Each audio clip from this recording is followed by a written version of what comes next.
Bonjour et bienvenue dans cette nouvelle capsule. À partir d'aujourd'hui, on entame la troisième étape de ce cheminement qui est la voie de l'être. Donc aujourd'hui, on entame la partie radiance. Au début, on s'est reconnu, on a reconnu ce qui vivait en nous, ce qui était présent, ce qui était flamboyant, notre petite flamme, comment l'alimenter, la reconnaître et l'alimenter. Ensuite, on s'est relié, donc on a abordé l'aspect reliance, l'étape reliance. Donc pour se connecter un peu plus profondément à soi, maintenant on va un peu plus extérioriser. Donc on va aller vraiment dans cette radiance, dans ce rayonnement de soi. Encore une fois, je le répète, ce ne sont que des petites capsules, ce sont des petites portes, voilà, que vous empruntez ou pas, selon vos désirs, selon vos intentions. Et je vous le rappelle, vous êtes les bienvenus dans l'espace membre, parce que là, je vous accompagne pas à pas et selon vos expériences avec vos matières vivantes, avec vos désirs, les situations, expériences que vous rencontrez, vos questionnements, etc. avec qui vous êtes et toutes vos facettes. Et donc là, on va aussi co-créer et cheminer ensemble pour continuer nos explorations, à continuer à se défaire, se déconditionner pour tendre de plus en plus vers un retour à soi et d'agir, d'être, de faire dans le monde à partir de soi, mais d'un soi authentique, un soi retrouvé, reconnecté, qui s'exprimera, qui rayonnera dans le monde. Donc vous pouvez retrouver le lien ici en description. Aujourd'hui, on va aborder l'aspect intentionnel, donc l'intention, vivre une vie avec intention. Donc c'est vivre une vie avec conscience et en dirigeant vraiment nos actions, nos désirs et tout notre être, tout ce qui nous constitue, engagé dans une direction bien précise. Donc l'intention, c'est la direction, c'est vraiment l'impulsion que je vais donner et la voie vers laquelle je vais m'engager. Parfois, on désire des choses, mais l'intention du fond, l'intention derrière ça, derrière ce désir, n'est pas assez conscientisée parce que ça peut partir de différents espaces, de manque, etc. L'amour et la peur, on en parlera plus tard. En tout cas, c'est bien d'être au clair avec son intention et pourquoi on a cette intention-là. Et donc, c'est ce qui va motiver, c'est ce qui va donner l'impulsion pour pouvoir, après, créer une convergence, en fait, vers un point bien précis. Et donc, vivre une vie intentionnelle, ça se passe à tout niveau. Quand vous désirez, par exemple, connecter un peu plus de courage, donc comment ça se passe? Il n'y a pas besoin de rituel ou quoi que ce soit. Vous décidez, vous prenez une décision, mais elle doit quand même être motivée par un pourquoi assez profond. Donc derrière, il doit y avoir un sens et une volonté vraiment. Pourquoi vous prenez cette décision? Vous posez cette intention. C'est pas juste je veux me détendre. Ok, mais rien que là, en posant cette intention, je veux me détendre, c'est une intention. Je n'ai pas, moi, senti tout mon être, tout mon corps s'engager. Donc c'est une envie, mais je n'ai pas senti vraiment au niveau énergétique. Après, le niveau de sensibilité, il est différent chez chacun. Hein.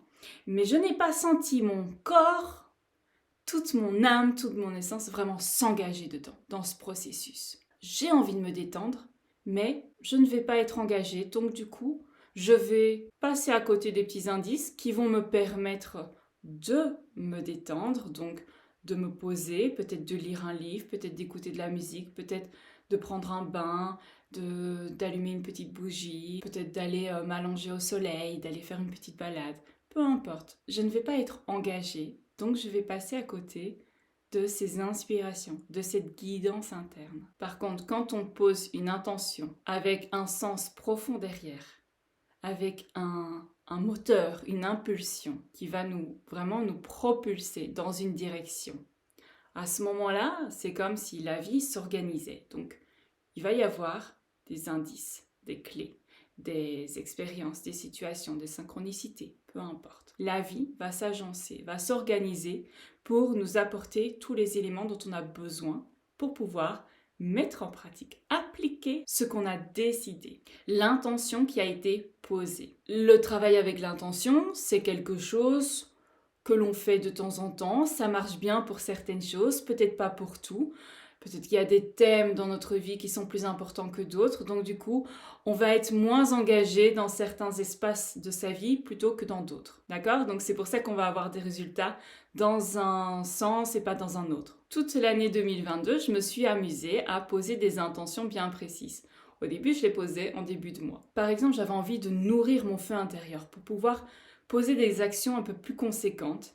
Donc, qu'est-ce que j'ai fait? J'ai posé l'intention, donc j'ai décidé. Ensuite, j'ai eu comme des inspirations, comme des élans internes, donc comme des petites impulsions, des petits électrochocs comme ça. Enfin, chez moi, c'est comme ça que ça s'est produit. Donc, pour me rappeler aussi mes intentions, qu'est-ce que j'ai fait? Parce qu'il faut aussi prendre en compte comment on est. Donc, voilà, je sais que je peux vite laisser tomber certaines choses, donc je me suis créé des fonds d'écran. Oui, mon écran il est sale. Donc je me suis créé des fonds d'écran. À chaque nouvelle intention que je posais en début de mois, parce qu'au début j'ai posé une intention en début de mois, et puis à un moment donné j'en ai eu assez, j'ai voulu expérimenter plus profondément l'aspect relationnel. Donc ça c'est une intention que j'ai posée sur le long terme. Évidemment, les expériences sont apparues pour pouvoir mettre en pratique cette intention. Donc voilà, c'est pas quelque chose de forcément fluide ou facile. Si on veut travailler, par exemple, un aspect qui nous fait un peu défaut. Imaginez que vous avez besoin de vous affirmer ou d'avoir un peu plus de courage. Mais qu'est-ce que vous pouvez faire? C'est pas juste que vous attendez les expériences que la vie vous amène, vous pouvez être proactif. Donc ça veut dire que vous posez l'intention, vous prenez la décision. Voilà, c'est bien ferme, c'est décidé, tout votre corps le décide, on le ressent. C'est quelque chose d'engagé, c'est pas quelque chose de tout mollasson, d'accord? On sent la différence. C'est pour ça que c'est important de revenir au corps pour ressentir vraiment la différence. Et comme on a des indicateurs différents, c'est à vous de sonder vraiment en vous, là où vous êtes engagé et là où vous êtes un peu tiède. Donc ce que vous pouvez faire, c'est par exemple vous inspirer de personnes qui incarnent déjà ce que vous désirez, par exemple, développer en vous. Si c'est de l'affirmation, de l'assurance, si c'est de l'élégance, de la beauté, de la créativité, que ce soit de l'écoute, un peu plus d'empathie, un peu plus d'égoïsme aussi, oui, voilà, en fonction de votre profil et de vos forces et de vos faiblesses. Donc, vous choisissez une intention à travailler comme ça. Et donc après, soit ce sont des personnes que vous connaissez de votre entourage, vous reliez à cette personne, vous pensez à elle, vous pensez à comment elle se comporte, comment elle parle, comment elle pense, comment elle agit, comment elle prend ses décisions, comment elle interagit, etc. Et donc plus vous allez vous relier, donc vous imprégner de cette personne à distance, donc vous allez vraiment faire venir, faire descendre en vous ces émanations-là. Donc ça va s'imprégner en vous. Et vous pouvez, après, si vous prenez un peu de recul, vous pouvez vous apercevoir que vous commencez à agir aussi de cette manière-là.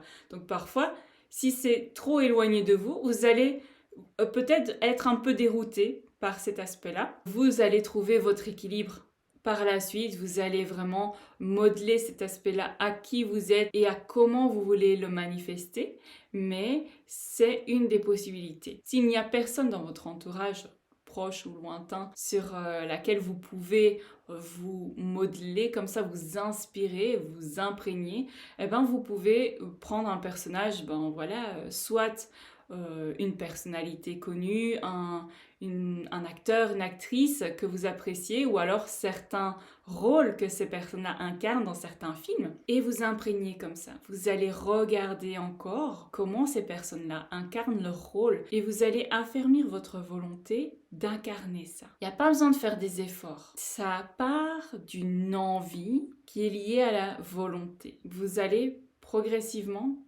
comme vous fondre dans ce personnage-là. Et donc, vous vous reliez. Vous pouvez regarder, vous pouvez écouter, observer, décrivez les détails, comment cette personne est, comment elle agit, comment elle pense, comment elle parle, comment elle se tient, quels sont vraiment tous les indices, tous les signaux que vous voyez, que vous entendez, que vous percevez. Et vous faites ça pendant un certain temps, le temps que ça commence à devenir plus ou moins naturel, que vous dépassiez les résistances. Et aussi une autre façon de faire dont je n'avais pas prêté attention auparavant, jusqu'à ce que je tombe amoureuse de cette série, c'est Les Chevaliers d'Émeraude. Oui, je l'ai emprunté à la médiathèque. En lisant cette série, il y a certaines valeurs qui ont jailli et sur lesquelles mon attention s'est portée. Donc, à chaque fois que mon attention se porte sur quelque chose, un mot, une phrase, et que soit mon regard reste fixé. C'est comme si ce mot-là, cette phrase, quoi, prenait vraiment toute la place. Et je me dis, bon, là, il y a quelque chose, ok, je laisse, je vais voir. Puis, parfois, mon regard se porte aussi sur le même mot, mais dans un autre contexte ou via une autre source. Ou alors, je suis attirée par ce que j'entends. Donc, mon attention aussi est portée par un mot. Et donc, je sais que c'est un indice pour voilà, un aspect de ma vie dont peut-être je n'ai pas encore conscience ou qui va se produire. Voilà. En tout cas, moi, c'est comme ça que je joue. Je trouve ça très intéressant. Donc, Les Chevaliers d'Émeraude ici. Qu'est-ce qui est ressorti de ce livre-là? C'est la notion de respect. Et puis je me dis, mais pourquoi ça me titille autant? Eh bien, là, c'était d'un point de vue personnel par rapport à mes enfants, donc où il n'y avait pas assez de limites qui étaient posées. Donc, je me suis posé la question, est-ce que je me sens respectée?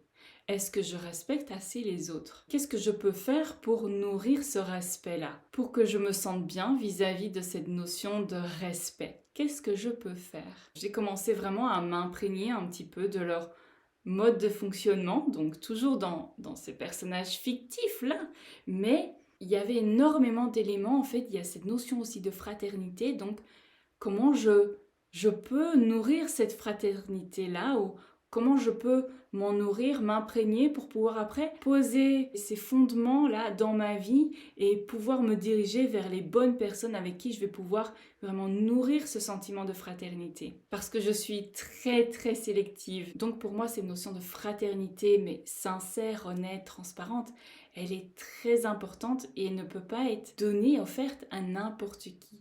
Donc voilà, ça c'est un aspect chez moi, voilà. Cette notion de respect, elle a commencé à se mettre en place progressivement. Et au plus je continuais les lectures, au plus je m'imprégnais de ça, au plus ça venait me changer intérieurement. Et ça venait encore plus nourrir cette humilité, cette compassion, ce respect en fait de l'être humain, ce respect de l'autre et cette notion de loyauté, d'ordre, de chevalerie, de code d'honneur. Je vois aussi à l'extérieur, que ce soit personnellement ou dans mes proches, je vois ces notions apparaître, ces différentes notions, celles que je viens de citer, apparaître aussi et manquer. Et donc, je suis heureuse quand même si certaines expériences ne sont pas faciles du tout. Mais je suis heureuse de pouvoir les travailler grâce à ça. Et voilà, donc là, je viens de citer les principales, mais il y a tellement d'autres notions dans cette série de bouquins. Franchement, voilà, j'ai jamais été aussi amoureuse d'une série. Donc on peut travailler n'importe quoi. On peut développer n'importe quelle compétence ou voilà, traits de caractère, des attitudes, rien qu'en posant l'intention. Mais ça doit être un engagement corps et âme vers quelque chose de bien précis. Et donc là, ça doit être portée par une décision. Mais elle doit être motivée, cette décision. Sinon, elle n'a aucun sens. Et vous allez vite laisser tomber. Vous n'allez pas être attentif à tout ce qui se passe autour de vous. Parce que la vie vient nous aider à travailler cela, à mettre en pratique cela. C'est pas juste mental, intellectuel. La vie vient nous apporter les expériences pour l'incarner, pour vraiment faire un avec ça, avec cette intention-là, pour pouvoir la mettre en place, l'intégrer dans notre vie. La motivation derrière doit être importante, elle doit avoir du sens pour vous. Ça doit avoir une grande valeur pour vous.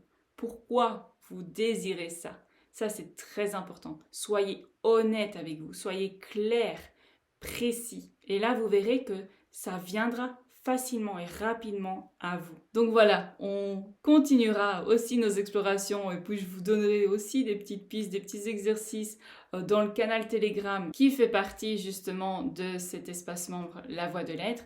Donc si vous voulez aussi vous amuser, explorer et co-créer avec la vie, avec nous, avec vous-même, avec votre âme, avec votre inconscient, etc., eh ben rejoignez-nous dans l'espace membre La Voix de l'être sur Patreon. Voilà, on se retrouve très vite pour une nouvelle capsule. À bientôt.